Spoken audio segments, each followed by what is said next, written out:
Welcome to Matflix, video streaming from maternity experts. My name is Dr. Jenny Hall. I am the box set's curator at Matflix, a fellow of the Royal College of Midwives and a former editor of The Practicing Midwife. At Matflix, we bring together videos of talks from top maternity experts into box sets to support your continued professional development, study and revalidation. It is a perfect study accompaniment for midwives, maternity professionals, midwifery students and anyone thinking about a career in the maternity services. My job is bringing together the latest thinking area by area so you do not have to.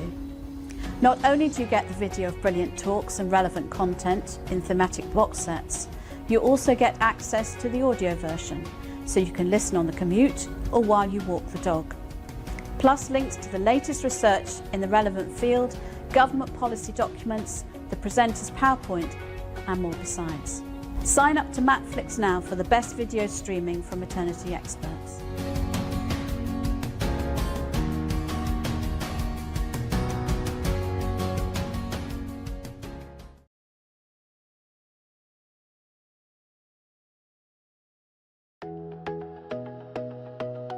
You're thinking, but I've never read about these midwives in the Bible, and that's because they didn't make it into the Gospels. Why was it that we nurses, midwives, seem so invisible to the doctors, to the media? An amazing midwife said to me, you can't be what you haven't seen. These are the world's most researched probiotic, and we can say that with confidence because we've done over 300 clinical trials on this little bottle of goodness.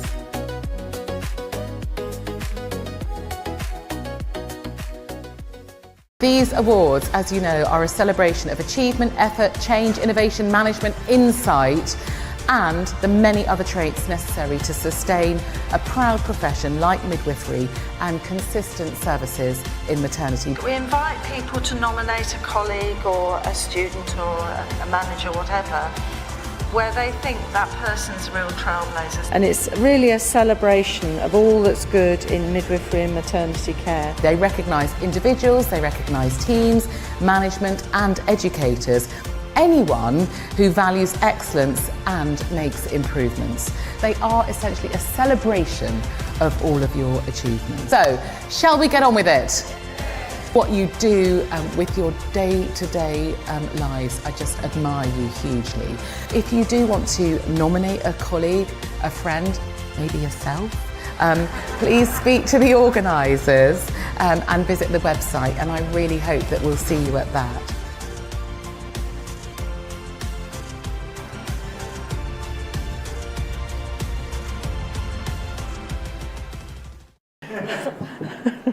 Okay, now the first award is... What's nothing, I don't know.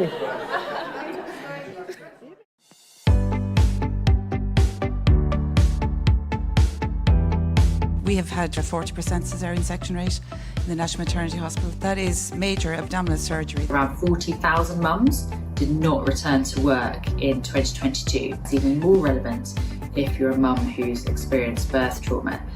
We spend more money on litigation than we currently spend on the maternity services. It's bonkers.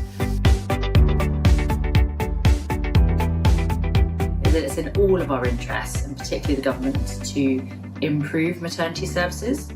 We can't achieve our mission unless we bring parents and professionals together.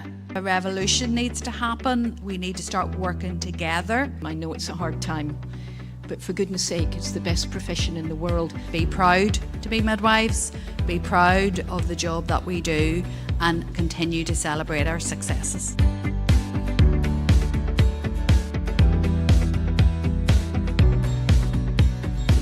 Midwives make a difference to women every single day, and let's not lose that. It's more important than anything.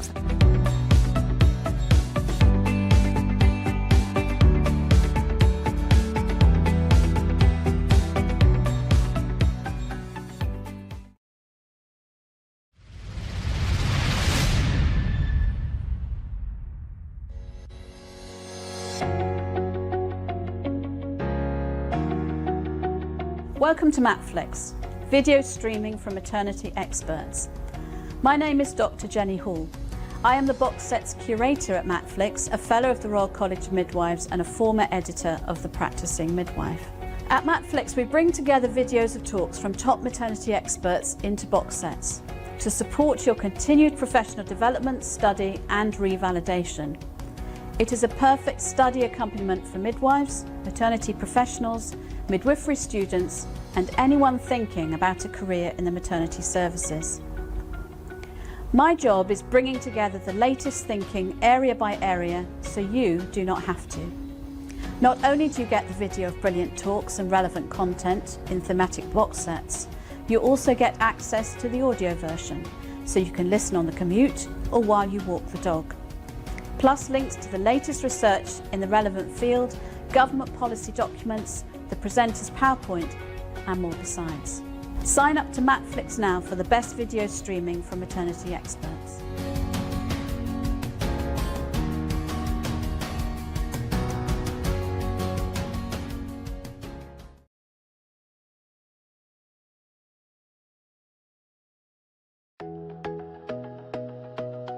You're thinking, but I've never read about these midwives in the Bible, and that's because they didn't make it into the Gospels. Why was it that we nurses, midwives, seem so invisible to the doctors, to the media? An amazing midwife said to me, you can't be what you haven't seen. These are the world's most researched probiotic, and we can say that with confidence because we've done over 300 clinical trials on this little bottle of goodness.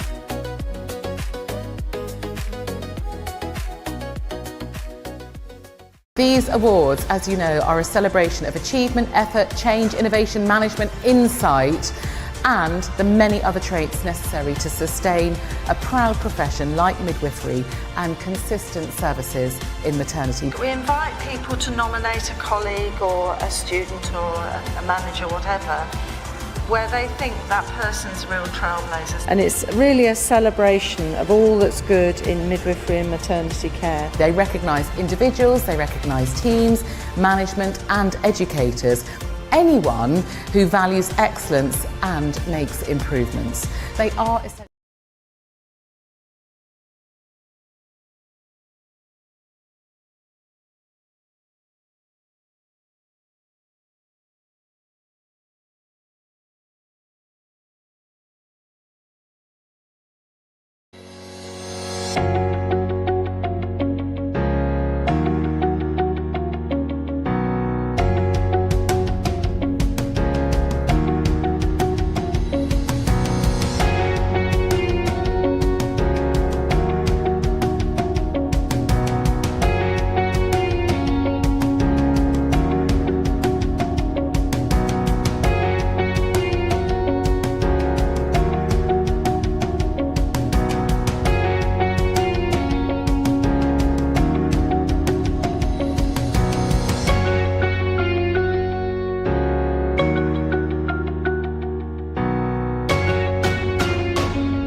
And good evening and welcome to this week's Maternity Midwifery Hour.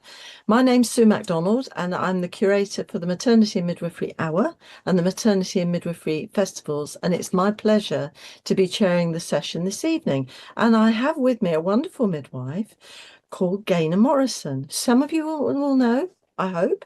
And welcome, Gaynor. And of course, what we always do to our guests is invite them to share a moment of the week with us. So welcome, Gaynor. Thank you so much for coming.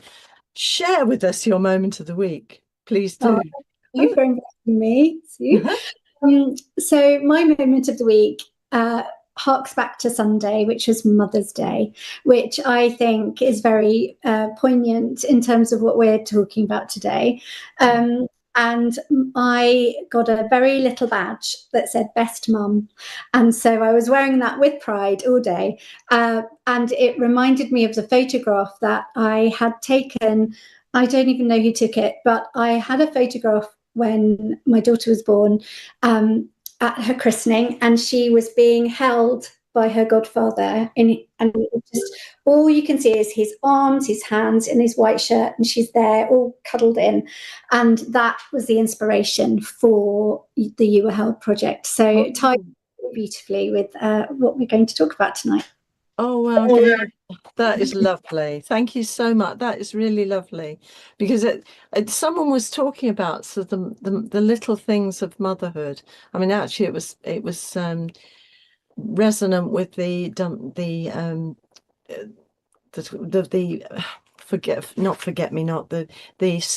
snowdrop project of thinking about mums and all those little things that mums get, like the little pictures that you really treasure and pop in a little drawer forever, and a little badge and a sort of image of someone very precious being held. That's lovely. Thank you so much. Now we're going to let Gaynor have a little break before we invite her to speak. And it is resonating with me this evening, because this is now really 6 years since we started the Maternity and Midwifery Hour, and we started at the beginning of the first COVID lockdown in the UK. And it was a time when it was very stressful for us, and it was also when midwives, student midwives, other practitioners couldn't get together on study days or conferences. And we wanted something to connect people and also give some CPD and also information about COVID at that time, because those of you who were around then will remember how scary it was and how thirsty for knowledge you were to know exactly what was going on in your own service and all around the country. And initially we did talk a lot about the service changes that had to go on, especially with education of student midwives, and in the maternity services there were so many really innovative things going on, and also things like Zoom sessions, which suddenly we got quite good at doing, which has been fantastic, and we've sort of carried on with this. And so we do more of things that are of interest to midwives and student midwives, and all of those within the maternity services. And I need to say to you, don't panic if you have a power cut or you have to rush out. You won't miss anything, because everything in the Maternity and Midwifery Forum gets recorded, and you will get a link to the recording and you'll be able to catch up if you miss anything. Also, we love you to share, so it'll be good that you can share with your colleagues after this, especially this evening. I think you're going to find it very interesting, maybe a little bit sad, quite sad, I think, but also you'll want to share and talk to colleagues about what you might be able to do in your unit. So that's what's going to happen. Also, I'm going to give you a bit of a health warning about where all these recordings are kept, and that's in Matflix, which is on your resources sheet, which is available on the live feed at the moment. If you go into there, and you might have a link via your maternity unit or via your university, that's lovely. Or you can subscribe yourself. If you're doing a project or you're due your revalidation, it's quite a good way of getting lots of really interesting and up-to-date information accessible. But once you start looking at the Matflix, a couple of hours can go very quickly. So that's my health warning of that. Now, on news this week, there's been an interesting article which we'll share, I think, via the resources, which is from the American Association of Nurse Midwives, about intrapartum heart rate surveillance.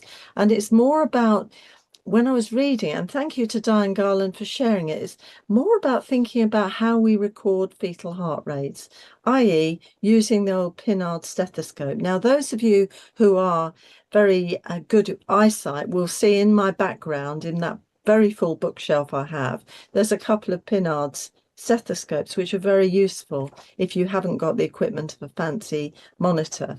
And it kind of reminds you that those sort of bits of technical gear may not always be accessible to you, and you always have your Pinard. And it's good if you get the skills of using that Pinard too. Now, the other thing that's going on at the moment is the RCM Education Research Conference. I wasn't able to go, so I've been very grateful to those people who went, who've been tweeting away and sharing information on Facebook. So thank you to all of those people. Now, the other piece of news is the Maternity and Neonatal Task Force has been kind of announced, and Wes Streeting is the chair of this group, and it's also got Jill Walton, Chief Exec of the Royal College of Midwives. It's got Alison Wright, President of the Royal College of Obstetrics and Gynecologists, Claire Harmer, Chief Executive of SANS, and Helen Norman who's a Chief Midwifery Officer at the Norwegian Director of Health. There's also Baroness Merron, Health Minister, Duncan Burton, Chief Nursing Officer for England, Helen Gittos, Gary Andrews and Kathy Brewster who are family representatives, and Habib Naqvi, Chief Executive of the NHS Race and Health Observatory, plus Nina Johns, consultant obstetrician at the Royal Wolverhampton, and Helen Chain, our Professor of Midwifery at the University of Stirling. So it's a fantastic lineup, and I hope they're able to move midwifery maternity forward a little.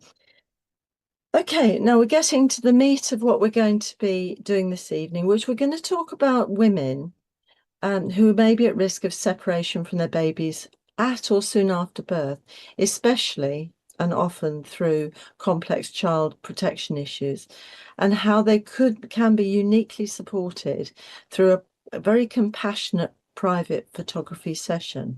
And this is something that's called You Were Held project, and this supports mothers in managing the grief of being separated from their babies due to legal reasons, and to enforce that they are and always will be mothers, which is obviously very special.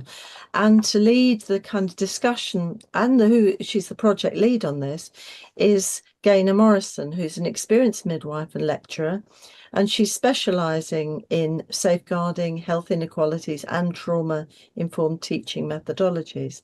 So her clinical work is focused very much on safeguarding and perinatal mental health, working closely with families and multi-agency professionals to ensure safe, infant-focused care planning.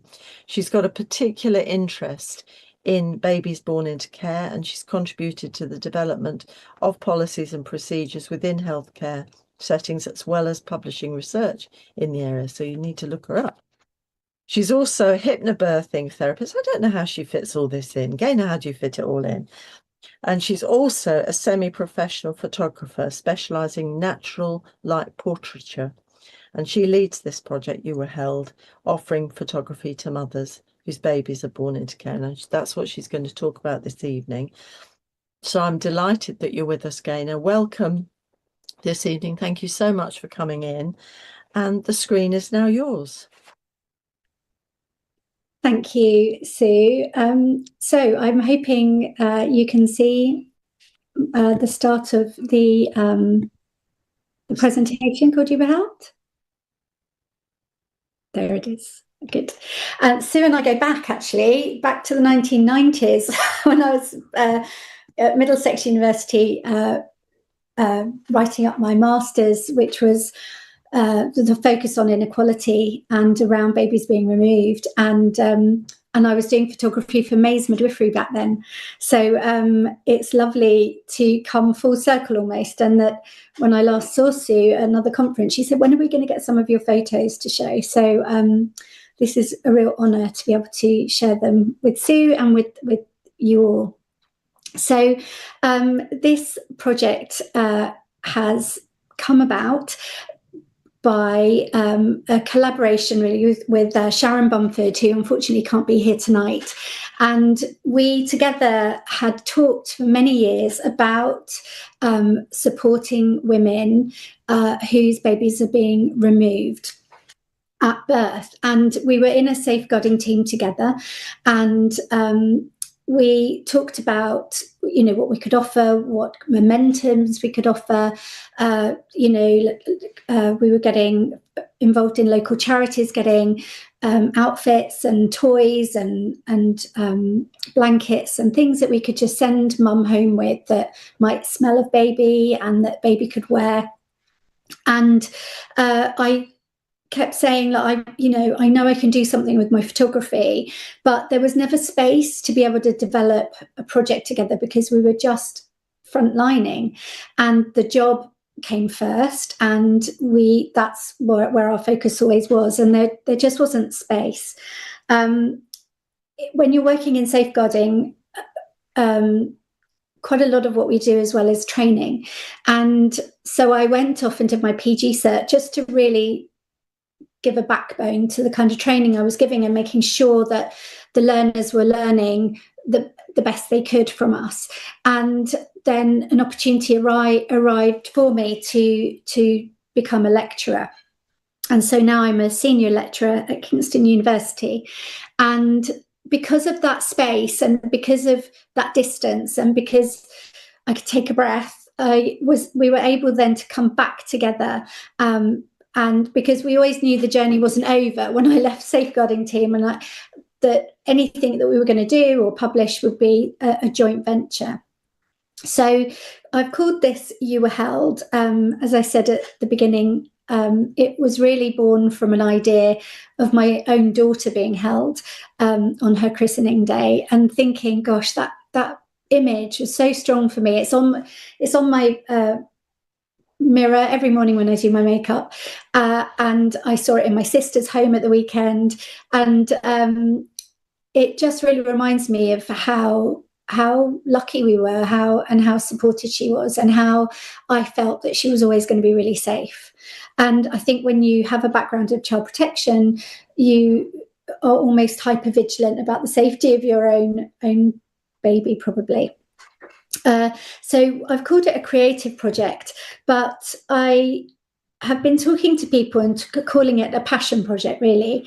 And this week's really helped me to reflect on that. And now I have reframed this, that it's a compassion project, because I think that suits it more in what we're doing here. So the project is, the background to it is that there are around 3,000 babies born every year in the UK, and these babies are described as being born into care.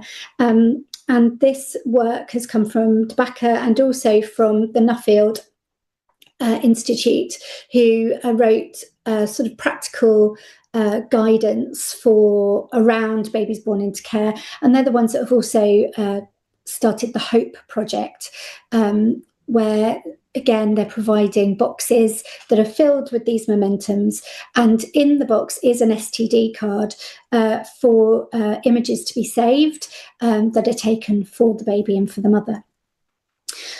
So many of the women themselves, as you know, will themselves have a background in childhood adversity and abuse, and there are many reasons why babies are removed at birth, and it may be complex safeguarding, it could be critical complex mental health, domestic abuse, substance misuse, or on the rare occasion those babies that are relinquished. And we know that these women, this particular margin of women, are more higher risk of death, and that also is reflected in the Embrace report. We know that if there are additional needs and adverse childhood events for the mother, then their risks are much higher. So this session really highlights the provision of what we can, the photographic service that I'm offering for those women that are at risk to being separated. And the photographs are part of a resource which is aimed at keeping that connection for the mother and the baby whilst those legal proceedings are ongoing, and to validate this moment and the magnitude of the loss and grief that the mother experiences. And the grief has been described as disenfranchised. And there's also been some work around the haunting, mothers that are left with these sort of ghost memories of a baby that was taken. Really powerful words and really powerful images.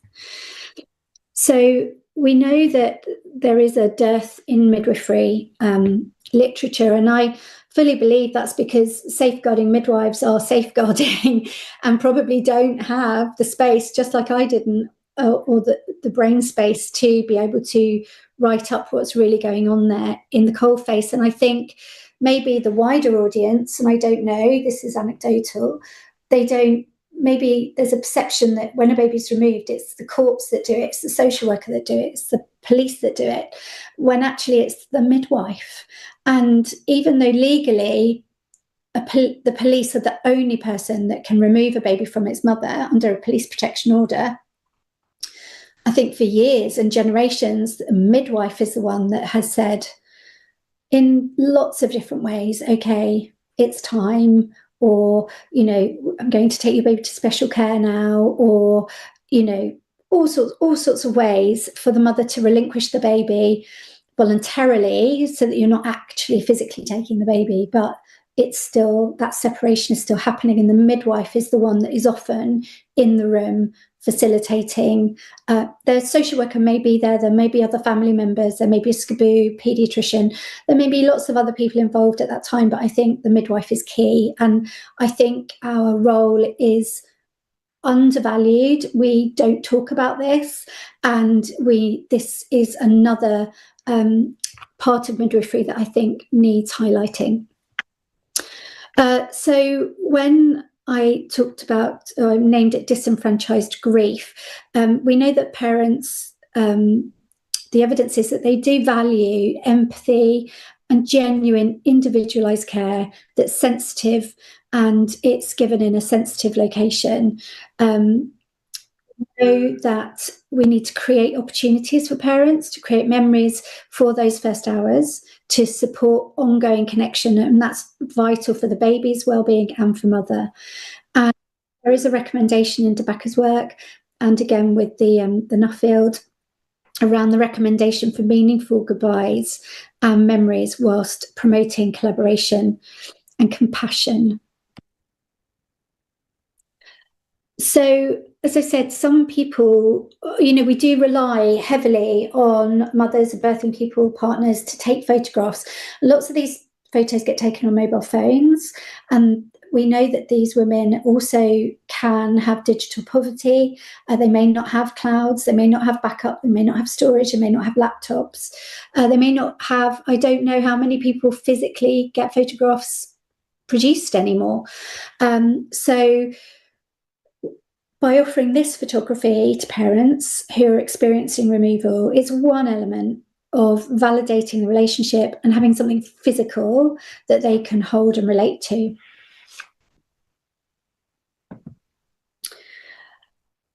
So this is the governance part. This is where Sharon's work really came in. So I was the one with the idea about the photography, and Sharon was the one that really got down to the detail, made everything safe, made it happen, spoke to the right people in the right places, ensured that all the documentation was correct.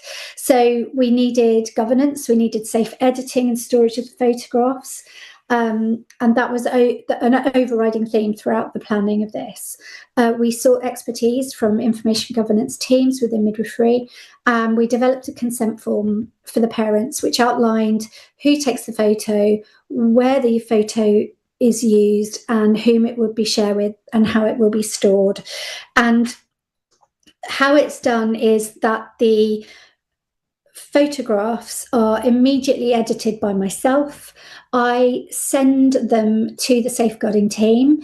via NHS email, one photograph at a time. Those photographs are then sent to our illustration team, our imaging team, who take photographs for all sorts of things around the hospital, and they agreed that they could give us 5 to 6 photographs for free. And then the digital copies are sent to the social worker, and they keep that digital copy for the baby in the baby's records in their forever journal. So the mum then, it's very time orientated. So the photographs I edit as soon as I can. I send on to the photography department, and they get those physically printed for mum before she goes home or is discharged. We had to manage costs, and that's important as well, to make it sustainable and to make it something that the hospital could also take on. So I volunteer my time and my editing skills for free, and the in-house medical photography department cover the cost of the hard print. So on the consent form, we say that the images will be shared, as I say, as part of the baby's life story work, and the social worker will have a copy. And then everything is removed. All the images are removed from my software and removed from the memory card. They are not uploaded to mother's medical records. And it states very clearly that no images will be available from midwifery if the original hard copies are lost or damaged. But the social worker has the digital copy, so the mother needs to go there. And also, we're very clear that these images go nowhere. They will only be shared if mum shares them or if the birthing person shares them. So if the mother has left the building and doesn't give consent for this, then usually the social worker in that instance would have shared parental responsibility. So they would give the consent. And they can be the ones holding the baby, or a colleague, or somebody in special care, or another family member, just as long as that baby has photographs of being held, being wanted, and being safe. So that's how we do it. So of course, well, as a photographer, I'm used to having photo sessions with people and taking hundreds of images, and then sitting with that person and going through and letting them choose their favourites and, tweaking here and there. So this is kind of one of the hardest parts. I suppose one of the challenges for me is trying to keep this really simple, really quite a speedy process, allowing time with mum and baby and letting her lead the session, but I will choose the images and get them sent back, because it would just add another layer of work with me to sit with mum and go through all the images, and I'm not sure that's particularly helpful at this time, and I wouldn't want to burden her with having to make that choice. Sometimes making choice, I mean, I don't know, when you've got 100 photographs of your child, you don't want to lose any of those images, but I can only give her 5 or 6 images, so I have to be very careful on how of the ones I choose and how they're sent. So the photograph sessions we take in the unit in the postnatal ward, and we go to a side room that's not occupied, or there are other areas that we will find, and this will happen before the separation or before they go to a mother and baby unit. I use natural light. We find a comfortable place to sit with baby, and we might, I just find out what she needs at that moment in time. So does she want to be in the photograph? Does she want perhaps a little bit of her, as you can see in this image, maybe there's an essence of mum in this photo. But she, for this purpose, we didn't identify the whole of mum. Sometimes they want that and they want to be seen completely with their baby, and other times it's like, no, just my hands, or a piece of jewellery perhaps that a baby was going to be given on their 13th birthday. So mum wanted that piece of jewellery in the picture but not herself. Also, I've had mums with their partners as well, and so there's like two hands sort of cradling the baby. What I've liked about doing that is that when I'm called to take these photographs, I no longer know the backstory. So when I was safeguarding, I knew all these families very well. So to then come in as a safeguarding midwife with a camera, I think may have been difficult. But now I'm coming in as a volunteer midwife. I don't need the backstory. I don't need to know what's happening. I just can be in the moment with mum, being able to give an unbiased, non-judgmental approach, concentrating just on the portrait, being there as a portrait photographer, and not there in another capacity. Also, I think, and this might resonate with some of you, that when a woman is in the bay, often everyone knows what's going on. And then we call the women out to go to a side room, and it's usually to go meet the social worker, or to have a discharge panel meeting, or to have a call group, or to go to court and be online. And that walk from the bay to somewhere else is termed as the walk of shame, where we would never obviously say that to the women, but I think as midwives, that again might be something that resonates with you. It's kind of like that feeling in the pit of your stomach that I've got to go around there and I've got to now take her out because we're going to go and deliver this news in a separate side room. So for me now coming in, it's a sort of a privilege to be able to say, okay, do you want to come with me now? And we're going to take these photographs with you and your baby. It's a really nice service to be able to offer.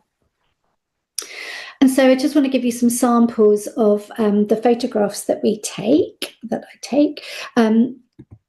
Obviously, time is an issue, as I've said. So there are two of us, myself and another midwife, Katie Holland, who take the photographs, and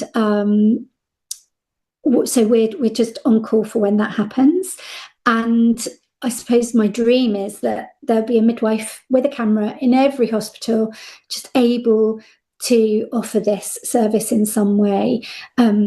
My other dream that I have is that I'm that midwife and I'm coming around to all the hospitals in the UK, or maybe just the South and London, and I would be doing this.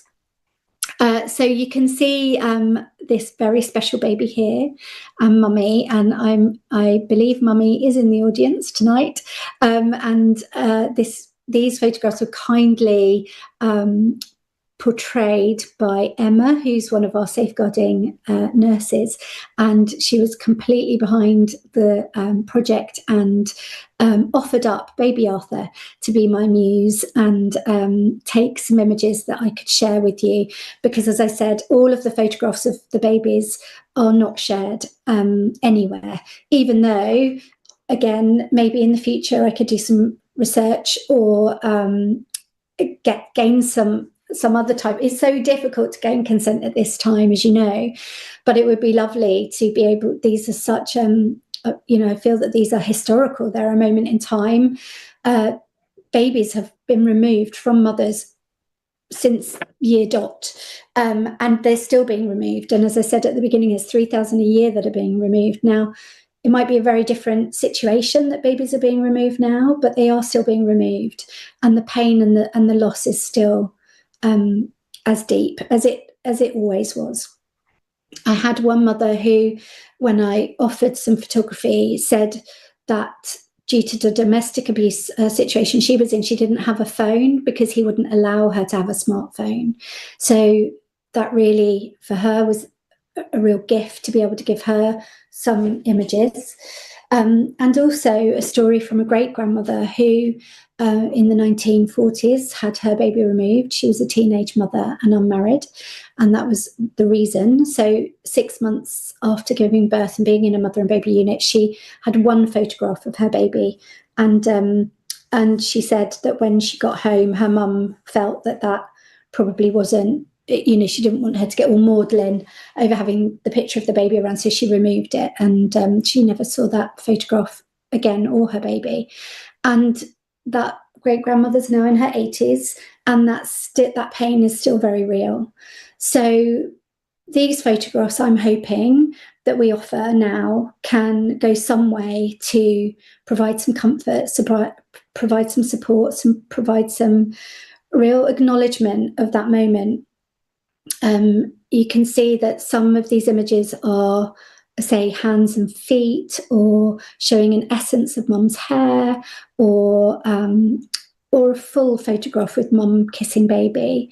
And each image and each session that I've done is very different. The very first session I did, I remember when I got the pictures back thinking how mum was so detached, and how I had to really help support her in how to hold the baby, and where to put her hands, and how to just how to be.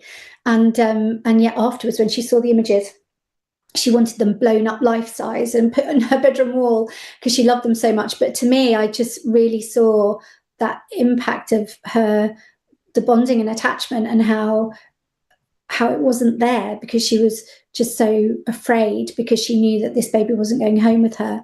And then other mothers, again, that just haven't wanted to be in the image, but are happy for a part of them to be shown. I think for this to be successful in where you're working, I think I believe that this is a midwife, a midwife who can take a photograph is the right person to be doing this. I do know in some places that medical imaging people do come in, but it's moments like the bonding and attachment, and the and how to hold and how to be with baby, that I think a midwife really brings in that extra layer of support, and extra ways of knowing, really. You have to be available. You have to be on call and ready to come at a moment's notice, and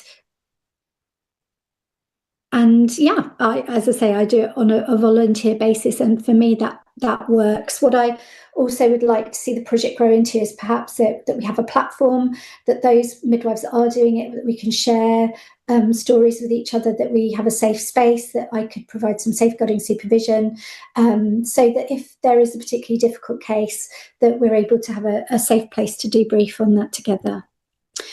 So really, this is a call to midwives with cameras around the UK to get in touch, to find out how you could offer this type of service, replicate what we do in your hospital, ensure that you get support and supervision from your safeguarding team until this project can grow and until I can hopefully support that. I believe it validates the birth relationship with mother, birthing person and the baby. And this is a true representation of art and science of midwifery through the lens. And one day, hopefully, I'll be able to share some real true images with everyone, if we're able to gain consent in a really compassionate way. Because, as I said, I believe that midwives are the ones that can provide that direction, support, and the right interaction in these photo sessions that probably have never been captured before. So for those of you that need the references, I've got them here. And also, it's the Nuffield that I was relating to, that's Mason in 2023. And it was called Born into Care, the Best Practice Guidance. And at the bottom there are contacts for myself and for Sharon. And there is a gallery where you can see these photographs again of beautiful baby Arthur and his mummy, and my gallery is called On Pixie Set. Thank you. Thank you so much, Gaynor. Would you put up the slide with all the references again? Because for those of you watching,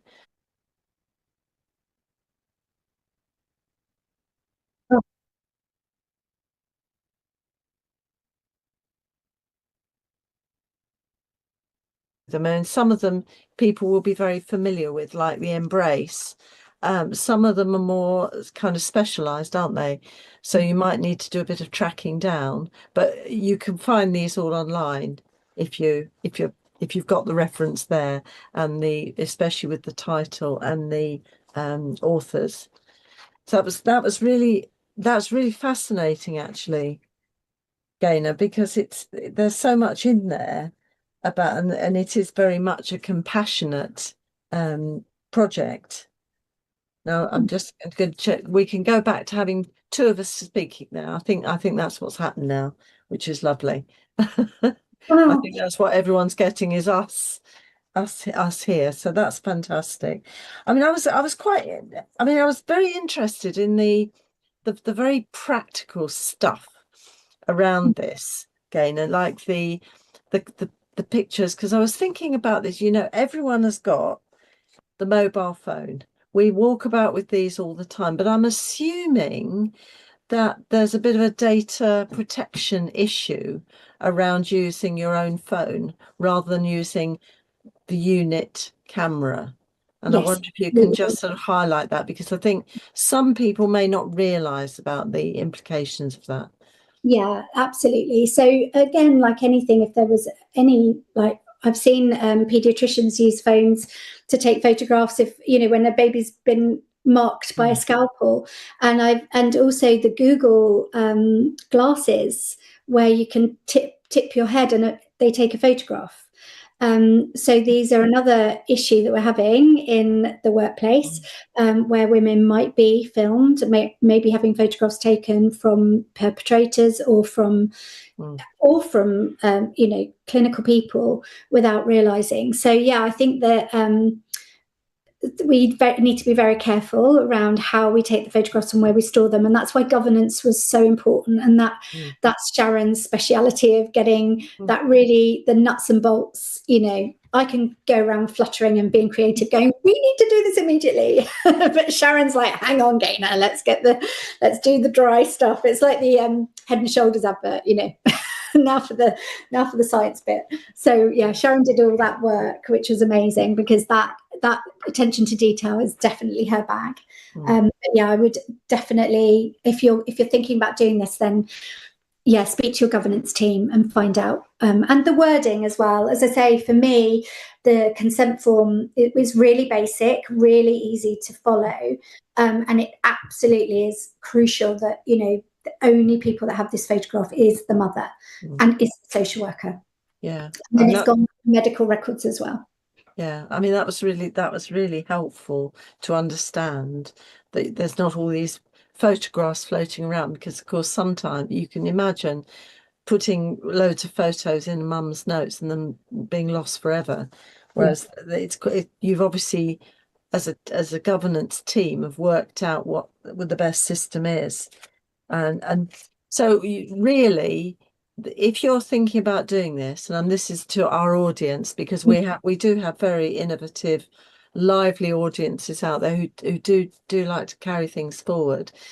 If you were going to do this, you have to take seriously the governance and making sure you got the system set up, because it's not something you can just start off and then abandon, because these women are so vulnerable and their little babies are so vulnerable, and it's a kind of, you have to get your compassion into overdrive, which Gaynor illustrates beautifully, that she's kind of on call at the moment. She's on call every night just in case. So it's kind of, that's quite a big kind of donation that you're giving of yourself. So you have to be serious about it, and presumably you need a bit of skill with a camera and a good digital camera that will be kept safe in the unit. Am I right? Yes, and also I think in most units the bereavement team have this. Of course, yes, of course. they have it. So even if you don't have, you don't want to use your own, then use what you have in the hospital. They, the bereavement team, midwives as well, have taken beautiful photographs, for those mothers.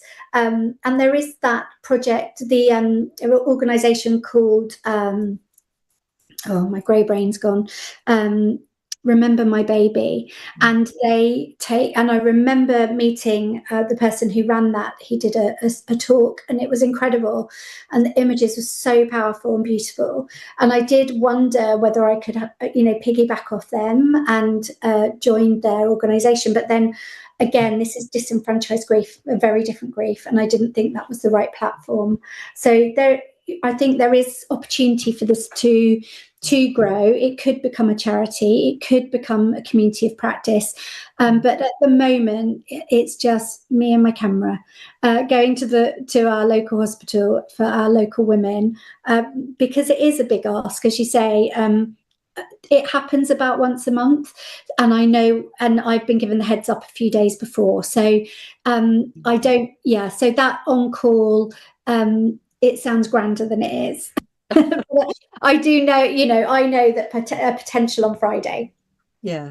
For example. So it's not like my case loading days. I assure everyone about that. This is not It's a slightly easier task, but I mean, the skills you need are the photography bit, but also the very human skills, the very non-judgmental skills, which midwives do have, but they also have their human skills behind as well, which can, you need, and I would suspect sometimes you need to offload on people. Do you find that if there's, or maybe it's because you're taking a very photographic role. Maybe it doesn't. It still impacts me, because I think because we've had such, I was in the team for 15 years. So we worked together so closely on so many high risk cases and really complex cases. So it doesn't take much to get an inkling when you go in of what you're dealing with. And I do need a safe space to be able to share that with and offload that with. And I have the team around me. So the safeguarding team are amazing. We've got a perinatal mental health team we work really closely with, and they are amazing. The paediatric team, as you can see, are incredible, because, even Emma's just like, here's my baby, everyone was on board. And so I do feel, again, work like this, you need the support. This is not a one-man band. This is a one-woman band, one midwife band. This is not me, floating in and out the camera. This is well considered, good structure, good governance, safe, practical, but very compassionate. No, that's grand. It's absolutely so. And I'm just wondering, how much time does this take? You're talking about taking the mum and baby along to this side room, setting up. How much time? I'm led by the mum, and I have, I know that I've blanked out Friday afternoon, so it will take as long as it takes. But yourself, like when you're at a wedding or when you're, anywhere and you're having photos taken, there's only so many that you want to sit and choose for. Exactly.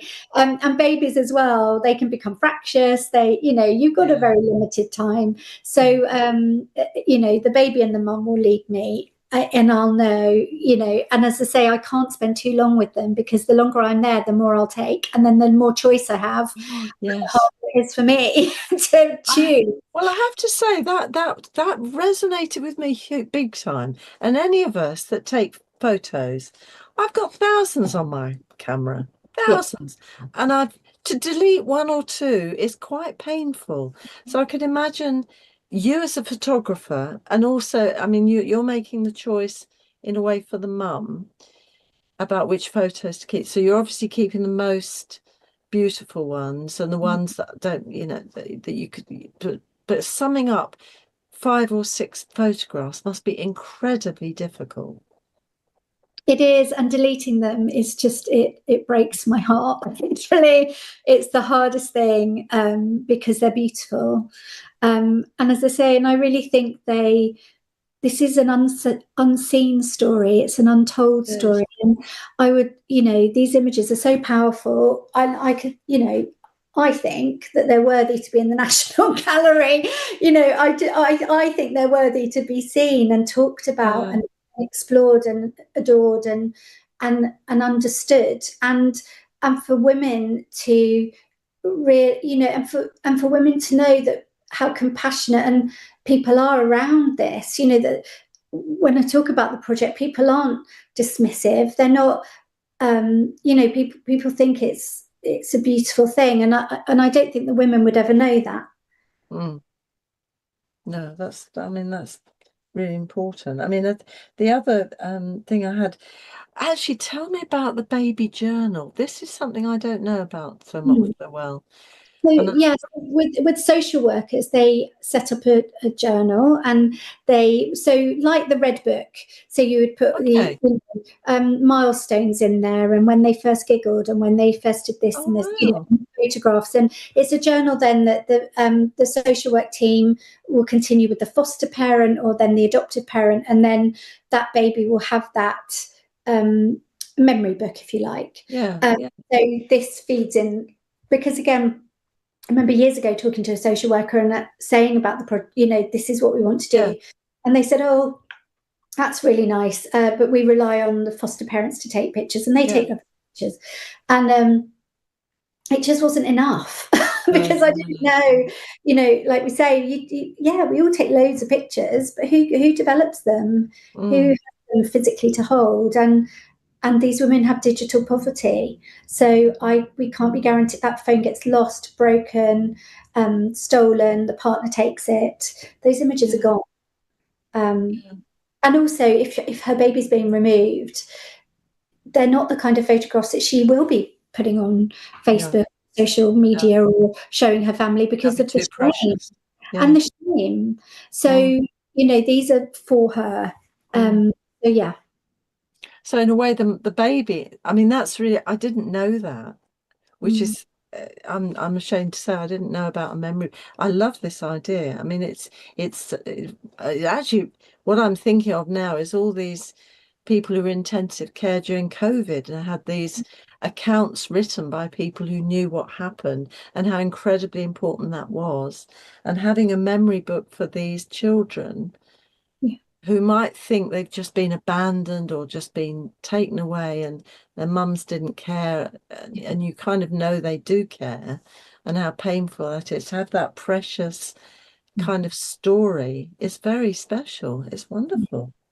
And I guess the mum's little story is not, it's a short story, isn't it? What do you mean? Well, I mean, if she's got 5 or 6 pictures, that's all she's got. Yes. And the memory of the birth and the memory of, which is obviously very intense for women, because women do remember their birth and they remember their babies. They hold, as I say, with that great grandmother, that's 70 years ago. And it's still very real, very raw. And because women don't forget, and again, I think that's the privilege of a midwife. Women will always, and birthing people will always tell you their stories. And I remember a friend's mum saying to me that about a baby she'd lost, and my friend was saying, I never knew. She never told me that. She had 3 boys, and now she's able to tell you, but she's never told me. So I do think that's our privilege, that we get to hear these stories. Yeah. No. That's fantastic. I mean, the other thing is how feedback you get from the mums immediately and later on. How's that evaluated, or is that? We can't, because it's very much a project. It's very much a project. It's not a research. I would love to, again, this is my PhD in the making. If only there were time, Sue. Yes. So I think to know the impact that these photographs have in the future would be really lovely. To know in 20 years' time what that meant for the baby would be amazing. But I'm never going to know. I've just got to accept that what I do right now, I know will have an impact, but real true impact on an individual basis, I'll never know. Yeah, gosh, that's hard, not knowing the whole full story, isn't it? Yeah. Gosh, that is hard. I thought Emma and Arthur were beautiful. Thank you, Emma. And thank you, Arthur. They're beautiful, beautiful photos. I just think anyone watching will want those photos from them, that degree of photos, because they're just so beautiful and meaningful. And I mean, I keep thinking of 3,000 babies being taken away. So how many? So how many? That would be. That's 12 or 14 babies a year that you're looking after. Yeah, and we have about 3,000 births a year. Yeah. So yeah, that's an average for us. It's more in the north of England. Yeah. But that's the general average. Yeah, I was also, as I was listening to you, I was thinking, what happens during the antenatal period for these mums who might know that their babies are going to be taken into care? Is there anything antenatally? I mean, I might be kind of providing a bit more of a project for you, Gaynor, as if you haven't got enough to do. But you know how, pregnant women, when you're pregnant and you want to sort of, you take photos of your bump growing and you look at yourself in the mirror, maybe take a photo of you that you're growing. I don't know. Does any of that get shared with you when you're doing the photographs? It's an interesting thought. Maybe it is something I could discuss with the safeguarding team. I don't think I've ever talked about it before with the women, not encouraged it, but again, some people are so disassociated and not bonding, or they don't know because of the risk and the flight risk and the safety risks. These decisions have been making at birth. So, for some people, they may have just been going through pregnancy just like everyone else.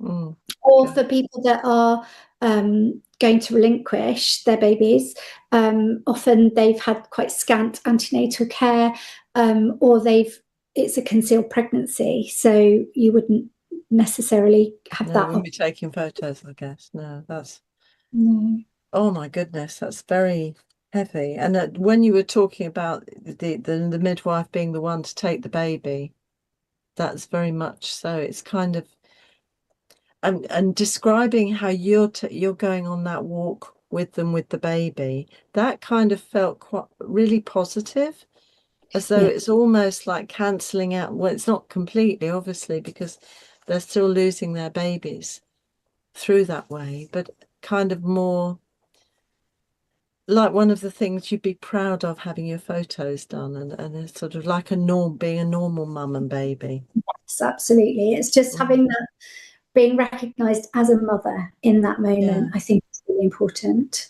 Yeah, gosh. This is very powerful. So what's the next step then, Gaynor?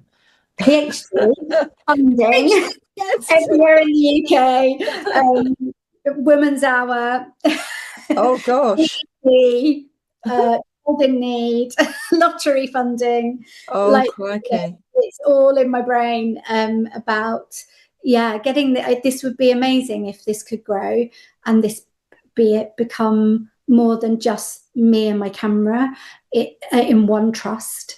I have reached out to other trusts that are local, but I'm very mindful of again about my capacity. I don't want to offer something that I then can't deliver. It is.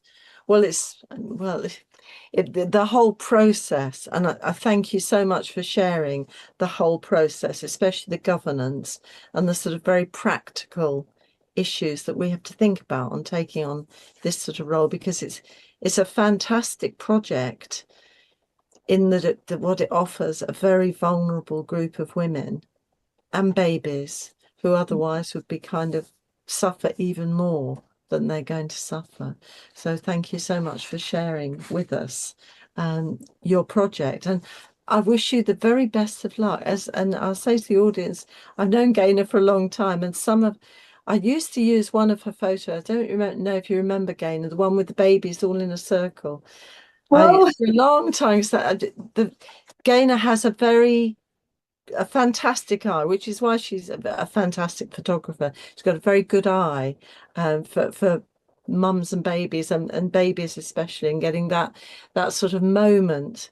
And I get very envious of those sort of skills. So thank you so much for sharing the skills. So if there's any skilled midwives out there who want to kind of carry this sort of thing forward, get in touch with Gaynor. You may, use the skills in one way or t'other, but it would be wonderful to grow this sort of thing for this group of mums and babies. And thank you so much, Gaynor, for sharing this with us. Now, I'm going to also now say a big thank you also to Matflix for the recording bit. I'm going to say thank you again to Gaynor, who's used her time so precious to her for us, and thank you for that. I'm going to thank Angelo, who's in the background. Now, he's the one making sure everything's being recorded beautifully, so that if you want to play this again, you'll be able to. Perfect. And also share with your colleagues. I think this would be a really good thing for people to discuss, because this is something really very important for a very vulnerable group of women and babies. So, we can do a lot. And Gaynor's shown what you can do if you're really determined.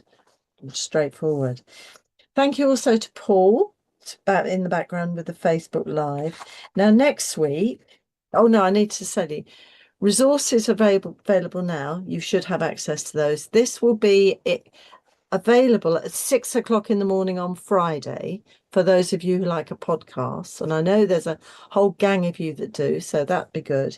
But also, this will also come out in the newsletter. Now, if you haven't already subscribed, it's free to the newsletter. This is the sort of thing you get, funnily enough.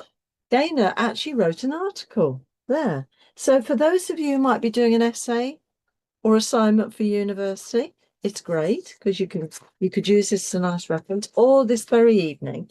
But this is a sort of source of information, that the Maternity and Midwifery Forum newsletter on a Thursday. So the link to this session will come out there. So that's useful to know. Now, next week, we've got Louise Nuttall and Beth Mallory, who are going to be sharing their work. It's interesting because there's a wee link here in the language around baby loss. So that'll be a little sad, but it'd be useful for us to get our skills around and our heads around. So in the meantime, a big thank you to everyone for coming along this evening, and thank you again to Gaynor. Take care of yourselves. We'll see you same time, same place next week, and take care.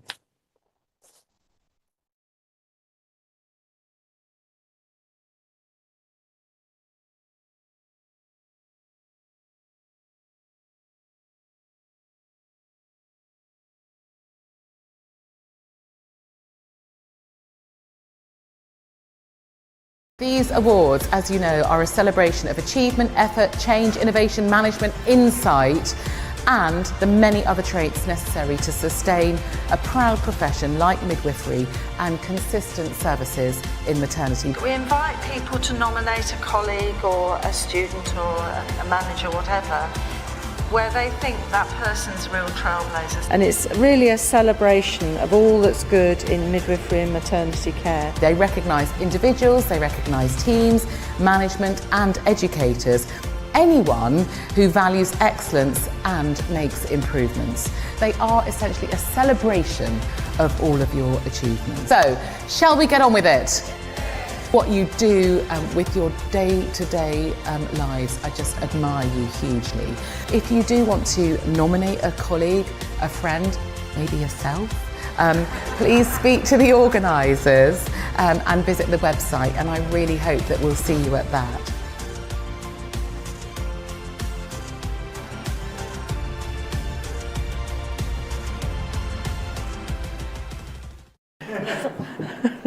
Okay, now the first award is. What's nothing? I don't know.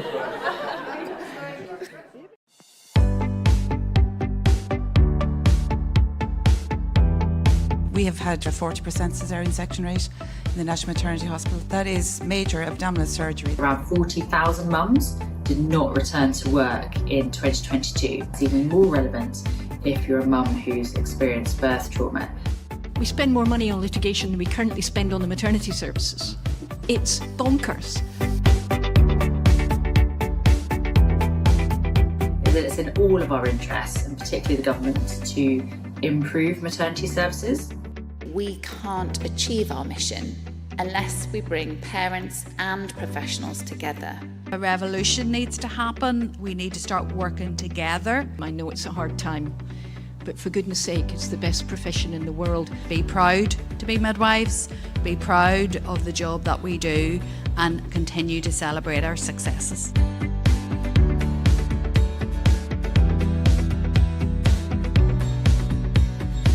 Midwives make a difference to women every single day, and let's not lose that. It's more important than anything.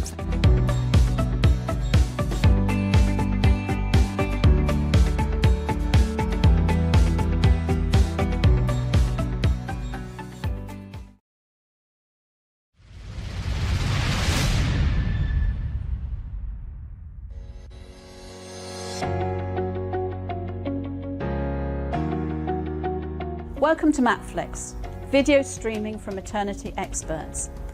My name is Dr. Jenny Hall. I am the box set's curator at Matflix, a fellow of the Royal College of Midwives and a former editor of The Practicing Midwife.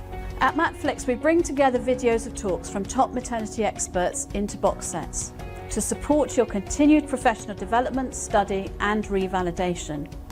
It is a perfect study accompaniment for midwives, maternity professionals, midwifery students and anyone thinking about a career in the maternity services. My job is bringing together the latest thinking area by area so you do not have to. Not only do you get the video of brilliant talks and relevant content in thematic box sets, you also get access to the audio version so you can listen on the commute or while you walk the dog. Plus links to the latest research in the relevant field, government policy documents, the presenter's PowerPoint and more besides. Sign up to Matflix now for the best video streaming from maternity experts.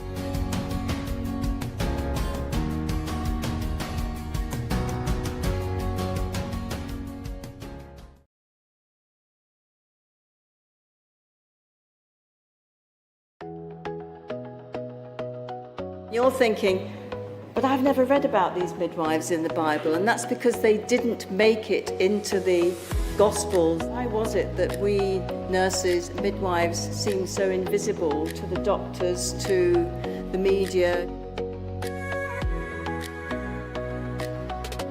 An amazing midwife said to me, you can't be what you haven't seen. These are the world's most researched probiotic, and we can say that with confidence because we've done over 300 clinical trials on this little bottle of goodness.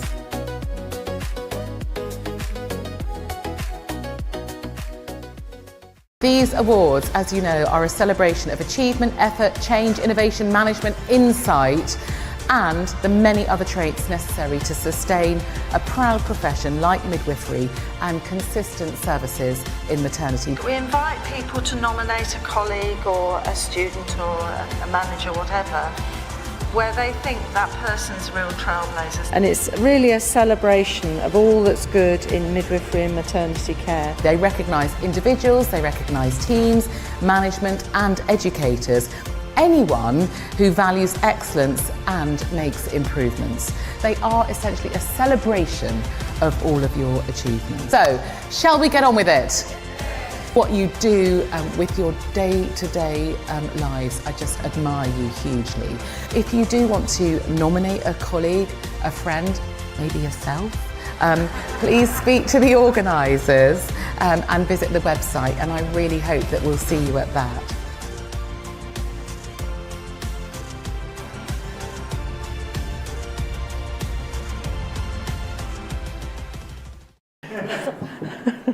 Okay, now the first award is...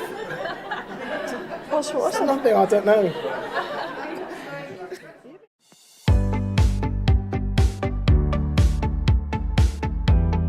We have had a 40% caesarean section rate in the National Maternity Hospital. That is major abdominal surgery. Around 40,000 mums did not return to work in 2022. It's even more relevant if you're a mum who's experienced birth trauma. We spend more money on litigation than we currently spend on the maternity services. It's bonkers. That it's in all of our interests, and particularly the government, to improve maternity services. We can't achieve our mission unless we bring parents